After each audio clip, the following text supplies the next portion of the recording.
டேய், என்னடா பண்ற? சர்ச்சில் ஆண்டவர் அவ்வளவு பரிசுத்தமா தூச்சி ஆளாச்சிட்டு இருப்ப, இங்க வந்து இதை பண்ணிட்டு இருக்கிற? டேய் நீ சந்தோஷமா இருந்தா அதான்டா.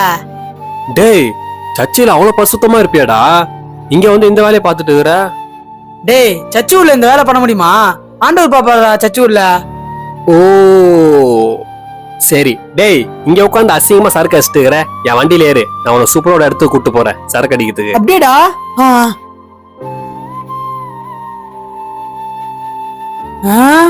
நம்ம தெரிஞ்ச இடம் மாதிரி இருக்கு.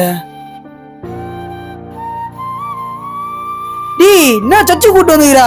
பாஸ்டர் கிட்ட மாட்டி விடலாம் பாக்குறியானா? டேய் அப்படிலாம் இல்லடா, நீ வாடா ஃபர்ஸ்ட்.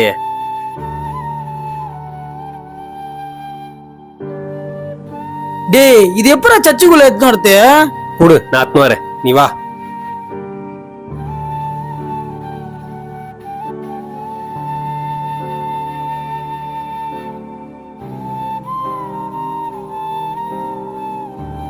டேடா இப்ப குடுறா, நல்ல இடம், ஃபேன் காத்து சூப்பரா இருக்கும். டேய் எப்படா சர்ச்சுக்குள்ள குடியிருது?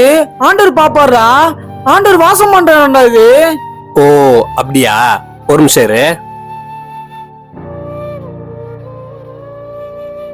இந்தாடா 1 கொரிந்தியர் 3:16-17 எடுத்துப்படுறா.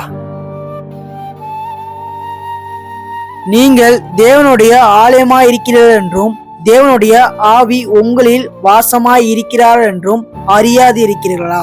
ஒருவன் தேவனுடைய ஆலயத்தை கெடுத்தால் அவனை தேவன் கெடுப்பார். தேவனுடைய ஆலயம் பரிசுத்தமாய் இருக்கிறது, நீங்களே அந்த ஆலயம். என்னடா புரியுது? நான் உனக்கு சொல்றேன், நல்லா புரிஞ்சுக்கோ.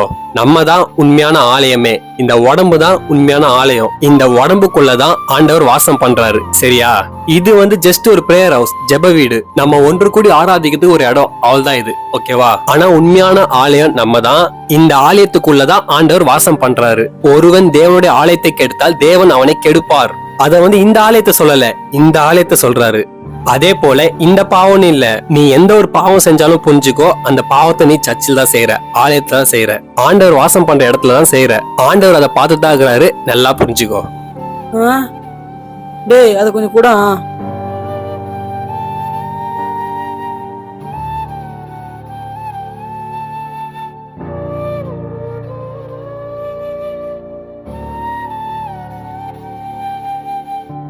ஏசப்பா என்ன மன்னிங்க ஏசப்பா.